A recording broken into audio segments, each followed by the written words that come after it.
Welcome back, Defenders. I have good news from our friends in Moldova. Moldova's pro-EU party won the election on Sunday. The Russians lost yet again. Thank God. Here are the election results. The pro-EU party got just over 50% of the vote, while the pro-Russian party got 24% of the vote. And look at the symbol that the pro-Russian party in Moldova uses. It is a red star with a Soviet hammer and sickle inside of a heart icon. That is a super manly symbol you guys use in Moldova. The pro-Russian party calls themselves the Patriotic Bloc. And yes, the Russians are upset. Kremlin claims Moldova barred hundreds of thousands from voting in Russia. It's reported that the Russians spent about $500 million buying votes in this election and they still lost. And they're complaining that citizens of Moldova living in Russia weren't allowed to vote. When really, these are citizens of Transnistria. The Russian military has been occupying this border region for over 30 years, and they grant Russian passports to their citizens. So residents from Transnistria, a rebel breakaway region, have been relocating to Russia for a better life. And the Russian government is upset that these people weren't allowed to vote in Moldova's election, when this territory is militarily occupied and in open rebellion. So no, I don't think any of Russia's claims are valid.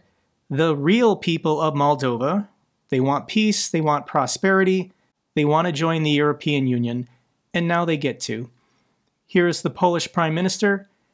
It took real courage of the Moldovan nation and President Sandu personally to win this election. Not only did you save democracy and kept the European course, but you have also stopped Russia in its attempts to take over the whole region. A good lesson for us all. Here's the President of the EU Commission. Moldova, you've done it again. No attempt to sow fear or division could break your resolve. You made your choice clear. Europe, democracy, freedom. Our door is open, and we will stand with you every step of the way. The future is yours. Here is the President of Moldova, Sandu, and Moldova has problems. All of their problems are caused by the Russians. If Ukraine can defeat the Russian military on the battlefield, then Transnistria will fall, Moldova will be reunited, and they'll have a peaceful and prosperous future in the European Union and eventually NATO. But we have to win this war first. So let's get to the updates on the fuel crisis, and Russia is still running out of gasoline. Fuel shortages continue to wreak havoc on the entire country. Here is a local news report. I think these are fascinating. And this is in Russia's Nizhny Novgorod region. I'm going to play this clip for you and we'll watch about a minute and a half.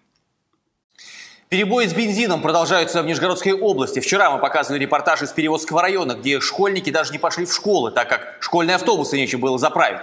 Сегодня эту проблему уже решили, но остается проблема на малых АЗС. Если в крупных сетях бензин есть, то на частных заправках его нет. Сегодня мы проехали по трассе, ведущей на север Нижегородской области. Бензина нет и никого нет. Здрасте. А нет бензина, да? Недели 3, наверное, нет. Торгуют только газом и дизельным топливом. Кто выпил весь бензин без нас? Не знаю, кто-то выпил. Нет бензина. Давно нет бензина-то? Недели 3 уже нету. У нас здесь. Здесь у нас. Это я что, так долго на машине не ездил к вам в вашу сторону? Скорее всего, так, наверное. И Линди вон тоже нету ничего. Вот проедьте дальше. А бензин-то есть? Вот написано нет. Нет бензина? Вот написано перед вами нет. Бывает возмущаются, бывает нет. Люди ко всему привыкают. Здрасте. Здравствуйте. На телевидении ТНН. А бензин есть? Нет, бензина нет. Никакого?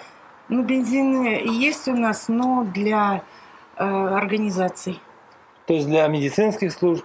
Да, да. А давно нет-то? Недели 2. Бензина нет, как же будете? Нас заправляют. Вас заправляют? Да. А вы какая служба?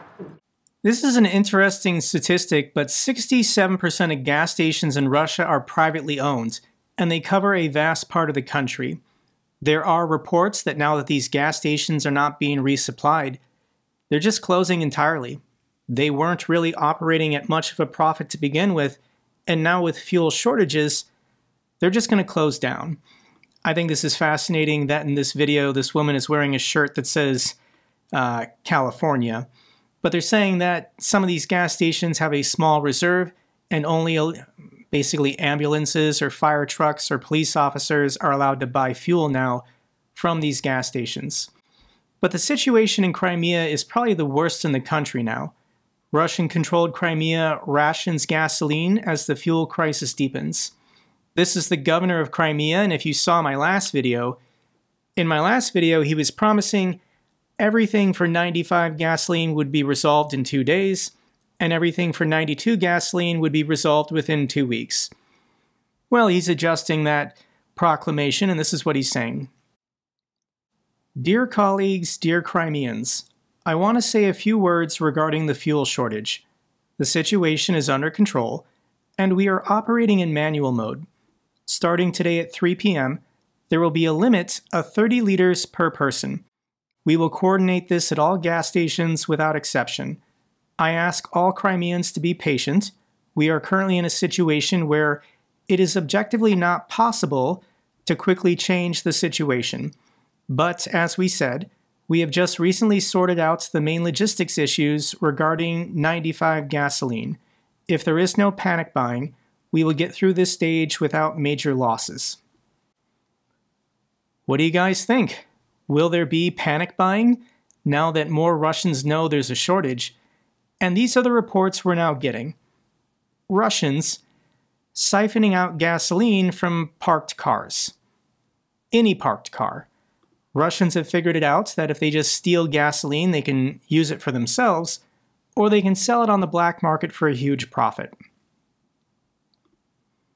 I think cases like this are going to become more common going forward. And there's not much Russia can do in the short term. They're putting up drone cages everywhere they can, but I don't even think these drone cages stop the drones. In addition, I think Ukraine is going to start using ballistic missiles or cruise missiles. And I don't think a net is going to stop a cruise missile. Here is an interesting video from Maxim Kalishnikov. This guy is a Russian propagandist, and he's been unusually honest the last couple weeks. With Gherkin in jail and Prigozhin dead, we don't really get a lot of good videos from Russians willing to speak the truth. But this guy has been pretty honest. And if I were to write like a fake story and I wanted to name a Russian bad guy, I would give him the name Maxim Kalishnikov. So that's an incredible name. But here is what he's saying about the state of the war. The war is now waged not for the complete destruction of the Russian Federation, of course, but for its shattering. First and foremost, of course, economically. Since you understand that the drop in oil export revenues against the backdrop of not very high oil prices is, so to speak, a steel beam blow below the belt. In essence, the war is being waged in earnest to ensure our defeat. And defeat doesn't necessarily mean that, excuse me, the Ukrainians will spring some huge cauldron or reach Moscow. Of course not. Defeat can be sustained by experiencing economic collapse in one's own rear, and all subsequent events. This has happened before in world history. Yes, the Russians in World War I. They know this. And you understand that these are just links in a single chain. In that same chain of this war aimed at our shattering, we can include the strikes on oil refineries, which have already begun on a completely large-scale, methodical basis. These are strikes on oil pumping stations of the Druzhba pipeline, attempts to strike the pumping stations of the Blue Stream pipeline, gas to Turkey. These are very evidences of this war being conducted seriously. I can state that the situation is deteriorating. Right now, about 17% of our oil refining capacity is said to be disrupted. Of course, this isn't an average picture for the whole country. We have to look at the European part. The fuel crisis is developing now. The voices of those who say that we have to switch to ration consumption using coupons, basically fuel cards, are becoming louder and louder. Yes, things in Russia are bad, and they're only going to get worse. Power outages in Belgorod following infrastructure strikes. Price for Russia will be high, says Yermak. 2 critical energy facilities in Belgorod, the city's thermal power plants and the electrical substation, were struck, leaving parts of the Russian city without electricity. This is something that Russia has been doing to Ukraine for over 3 years. Russia has already destroyed all of Ukraine's thermal power plants, plants that burn coal or natural gas. And I think Ukraine has had enough, and they're now willing to pay the Russians back. Here is Yermak, he's the head of the office of the president. A strictly symmetrical response to Russia's strikes on infrastructure, to their terror, will accelerate the path to ending the war. The price for Russia will be high. It will feel the consequences of its military strategy, which is based on killing civilians. This is no longer 2022 with aerial terror. It would be better if Russia stopped this war. My last video got a lot of views, and I showed this map showing all the thermal power plants in Russia. And this map only shows the big ones, the major thermal power plants. Somebody messaged me and explained to me that there are hundreds of thermal power plants in Russia, most of them concentrated in the southern region and also near the border of Ukraine and Belarus.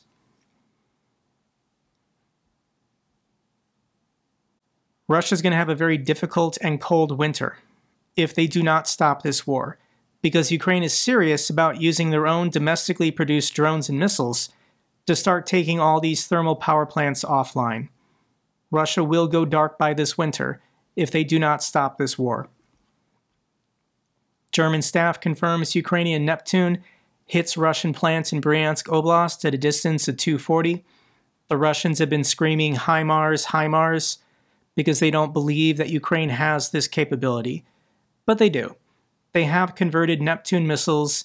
In addition, they have the new Flamingo, they have got the Peklo, and they have their fleet of drones. And things are going to get worse. This was a factory in Bryansk that produced electrical connectors and wiring assemblies used in Russian military equipment. And Ukraine struck it. And they're not going to stop. They're going to keep hitting these factories within striking distance. Satellite images confirm Ukrainian drones destroyed Russian BE-12 and AN-26 aircraft in occupied Crimea. This was reported a couple days ago, but we got the satellite images. This is where the AN-26 military transport plane was parked. Ukraine got it with an FPV drone. This is another destroyed plane, but it says that the wreckage of this plane has been there since 2013. But they also got a helicopter. And this is incredible, but Russia captured one of the drone aircraft carriers. Ukraine has already shown what one of these looks like, but I'll share this with you. What Ukraine has perfected is they've basically built drone boats that can carry fiber optic FPV drones to the Crimean Peninsula, as well as the coastline of Russia. The drones take off, and then they destroy radars, air defense systems, planes, or anything that's valuable. But here's the Russians. They managed to capture one, and we can check it out. I can show you what this drone boat looks like.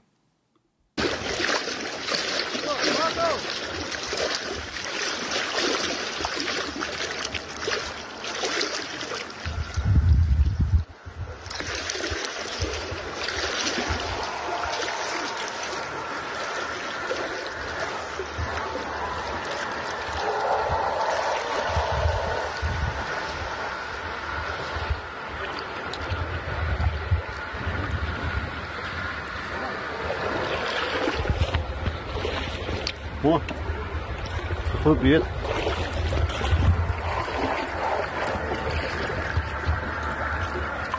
So this is the antenna to get the radio signal, and then it looks like each one of these drone boats can have 4 FPVs located inside. So you got 1, 2, 3, 4 boxes here. I imagine these boxes also charge the FPVs so they're full power prior to taking off, but there's a spool behind it. There's no electronic warfare that can jam this thing. You can also see on the front, I don't know if that's maybe a solar panel or something to give the boat a little extra charge, but this is incredible. And I imagine Ukraine has many more of these. And these attacks on Crimea and the Russian coastline are not going to stop until Russia stops this war. In extremely rare strike, Ukraine's $500 FPV takes down a Russian $10 million Mi-8 helicopter. This is incredible. This is only the third time this has ever happened, but Ukraine successfully shot down a Russian helicopter with an FPV drone. There is a video of the helicopter being struck and going down. I'll link this down below if you want to see it. Ukraine also released the first-person view inside the drone as the helicopter was approaching. So I think potentially this drone operator just got lucky, or else this was a scheduled ambush, but the Russian helicopter is coming straight for the drone. My suspicion is that the drone knew the flight path, where the helicopter was coming from, where it was going to, and it was basically lying in wait. But as soon as the helicopter approaches, I mean, they can't really see it or hear it, and the FPV successfully struck it. The pilots and the crews were killed. This was basically confirmed every time Russian military bloggers say eternal memory to those who died. So, yeah, I think this was a total loss. Ukraine also has been getting good with their new interceptor drones. These are the drones that they built from scratch to counter Russia's Shahids. But it's not just the night attacks. It's not just the Shahids. Now that Ukraine has this technology, they can go after all of Russia's drones. The Lancet is a loitering munition, but they've also got all their surveillance drones. And every day, it's a hunt. So this is a successful Ukrainian interceptor drone taking down a Russian Lancet in the sky. There's no people involved. Nobody was hurt or injured. This is drone-on-drone warfare. Давай ебашь. Давай, догоняй. Ай, красиво.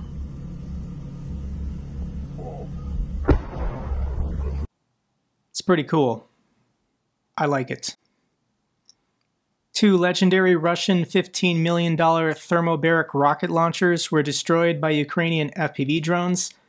Russian forces use these to bombard Ukrainian positions and civilian areas. And Ukraine got them. This video is available on YouTube, so I'll link this down below if you want to check it out. So when things are not going well for you, what do you do if you're Russia? And Putin wants to double down. More meat for the grinder.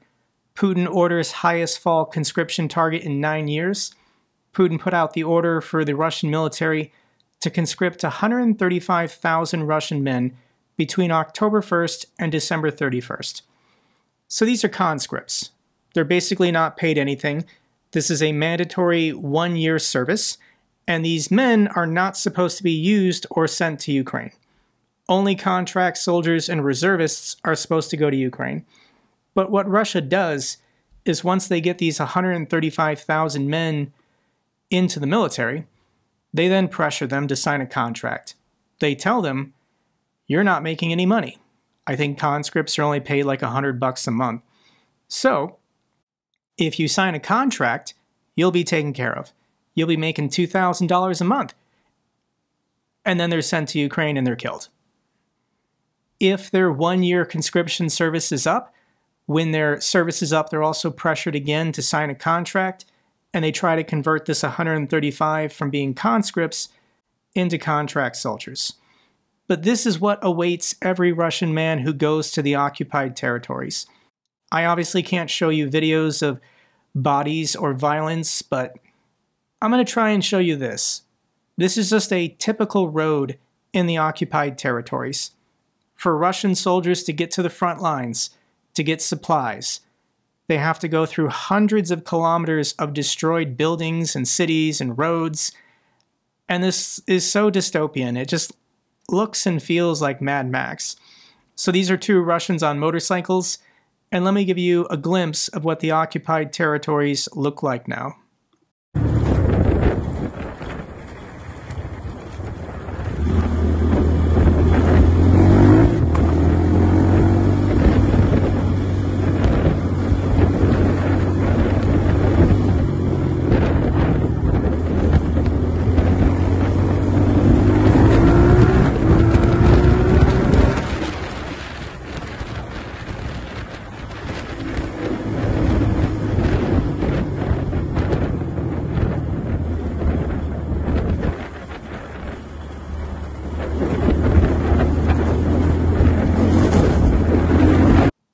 There is a blown-up, destroyed Russian supply vehicle basically every 50 meters in the occupied territories.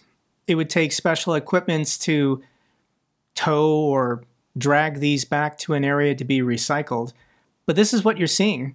When I show this losses for Russian occupiers in Ukraine put out by Ukraine's MOD, 63,000 vehicles and fuel trucks. Mostly been destroyed by FPVs the last 2 years since this technology came into existence. But Russia can't keep any of their supply vehicles on the roads. They just don't survive. That's why these two soldiers are on motorcycles. But even now, Russia is running out of motorcycles. And this is an actual report from RT News saying that they are going to reintroduce cavalries into the Russian military. They're going to start sending horses to the war zone. They're already using donkeys, so I guess maybe for our next fundraiser we could name it Save the Horses, but horses are not better than motorcycles. Horses don't actually go that fast. In addition, they're more vulnerable than a human being because they're bigger. So they're not going to last very long in the era of FPVs and landmines and artillery. It's sad, but this is just who the Russians are. Hundreds line up outside Putin's office in largest opposition-linked action since 2024. Up to 1,000 people lined up outside President Putin's office near the Kremlin on Saturday to submit written complaints on social and environmental issues. Their appeals range from the preservation of green spaces and architectural landmarks to opposition to toll roads, as well as demolition projects and cuts to social benefits. You're not allowed to protest in Russia, and you're not allowed to criticize the war. But Russians are still going through the proper channels, I guess this one office near the Kremlin, where they can, in writing, submit complaints. Russians are very unhappy with the war. They're unhappy with Putin. But this is the only way that they can do anything, and I'm sure all of their biometric data is being recorded and they're put on lists by the FSB. But this still takes some courage to, even in writing, show up at this office to complain about anything in Russia. So let me play a little bit of this clip. Мы уже устали читать миллиарды уже не сейфами, а комнатами. Не знаю, не нажрутся никак. Прекратите! Это как надо ненавидеть свой народ, свою страну, чтобы так вести себя? Сколько можно уже терпеть? Я пришла с обращением вместе поддержать свой народ и личное свое обращение. Вот оно, мое заявление в адрес президента. Я здесь написала, сообщаю вам о грубейших нарушениях моих конституционных прав и прав моей семьи. На основании... Дайте погибнуть национальному достоянию, которое мы должны оставить нашим детям и внукам. Соблюдайте Конституцию. Соблюдайте права человека. Да, соблюдайте вашу Конституцию.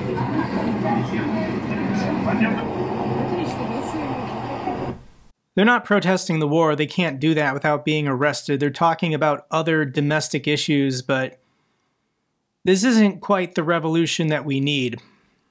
We'll see. We'll see if this can get stronger. Agricultural emergency declared in southern Russia's Rostov region over crop loss. Russia's southern Rostov region, which accounts for nearly 10% of Russia's national wheat output, has declared a federal-level agricultural emergency after being hit by spring frosts and its worst summer drought in years. The state of emergency allows farmers to seek government assistance and signals that harvest projections are at risk of not being met. Your harvests are weak, Russia. They're weak. I want to mention this story real quick. Russians are using Shadow Fleet tankers to launch drones across Europe. Russian drones and aircraft have violated the airspace of 8 NATO and EU countries throughout September, with incidents ranging from 12-minute fighter jet intrusions over Estonia to a 4-hour airport closure in Denmark. Something weird has been happening in the Baltic Sea region for the last couple weeks. Strange drones have been appearing over civilian airports in Denmark and a couple other countries. And Zelensky believes that these are the Russians launching drones from Shadow Fleet tankers. I don't know if we have definitive proof of this yet, but yeah, I would believe that's true. This seems like something the Russians would do. So Zelensky is calling for the closure of the Baltic Sea to Russia because of these drone incursions, and it's probably not going to happen, but I support the idea. I think this is something that should be done if the continent of Europe is at war with Russia. It's absurd that their ships get to come and go through the Danish Straits. Just my opinion, but we'll see. Let's get to the good news. EU to allocate over $2 billion for drones for Ukraine. This is according to the EU Commissioner. Fantastic.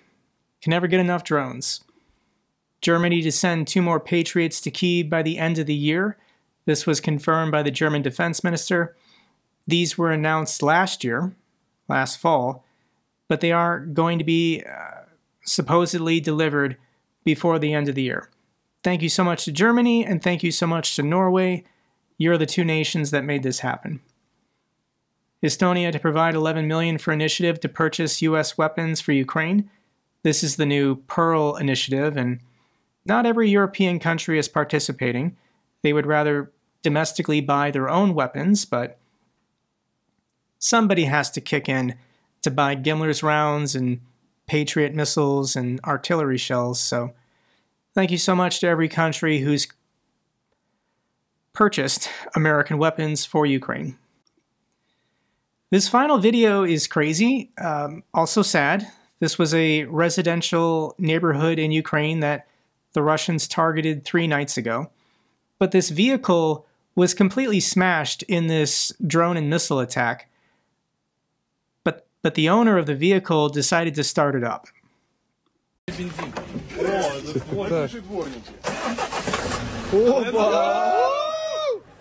Завелась! А ну, ты сможешь? Опа, давай! Тихо, Илюха, Илюха! Только крыша падает.